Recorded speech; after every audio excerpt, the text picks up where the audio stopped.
D'après une étude publiée par la clinique dermatologique aux États-Unis, eh bien, ils ont fait une étude pour montrer la corrélation entre un mauvais cuir chevelu, enfin un cuir chevelu en mauvaise santé et la mauvaise qualité de sommeil. Ce qu'ils se sont aperçus, c'est qu'il y a une augmentation de la cortisol.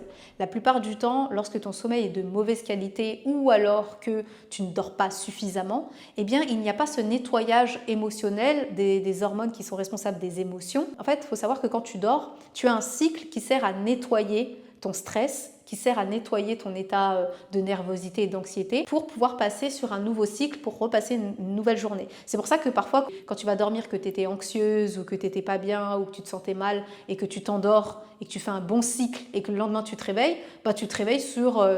tu te rappelles même plus pourquoi tu étais en colère ou ce genre de choses, tu vois, parce que ça fait un nettoyage émotionnel. Eh bien, lorsque ton sommeil est de mauvaise qualité, ce nettoyage ne se fait pas et c'est ce qui va faire qu'il y aura une augmentation de la cortisol.